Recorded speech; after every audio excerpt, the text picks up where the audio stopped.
Do you by any chance feel guilty or worry when you're not studying, particularly when exams are not that far away? Are you worrying that you might fall behind? Many of my students tell me, yes, they do.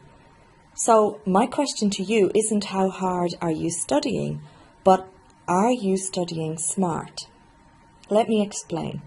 When you've studied something, how well do you remember what you've learned? It's frustrating to forget what you've studied, that's for sure. Often the problem isn't learning a topic. The problem is retaining it. Here's a question that I often ask my students. Can you remember what you ate for lunch Tuesday 3 weeks ago? They usually laugh and say no when I ask this. And my response is, yes, of course. Why would you remember that? Unless you eat the same thing every Tuesday, or God forbid you choked on something you were eating. You'd remember what you had for sure. This is completely normal. Forgetting is completely normal. Even back to the late 1800s, a psychologist called Hermann Ebbinghaus measured this effect and produced the forgetting curve.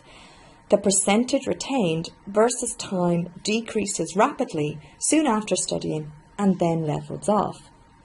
You forget, wait for it, approximately 58% of what you've learned in just 20 minutes, and 9 hours later it's down to 36%. Forgetting a huge chunk of what you've learned is a sign the brain is working just as it should.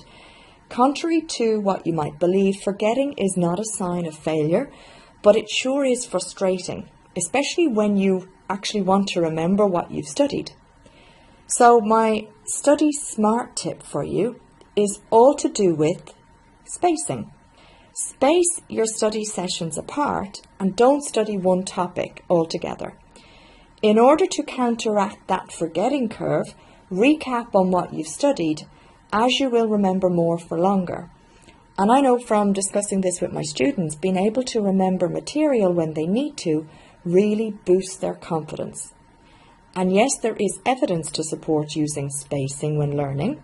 An experiment by Peter Wozniak studying 3,000 English words and phrases and 1,400 scientific facts, he actually found that recapping the next day after his study session meant that he could correctly retrieve a new word for 1 week. So to study smart and distribute and space your learning with recapping, this will really help. Breaking up your study sessions with different topics and having breaks is actually a good thing, not something to worry about. Spacing strengthens your learning, and this is what I want you to take from this study tip.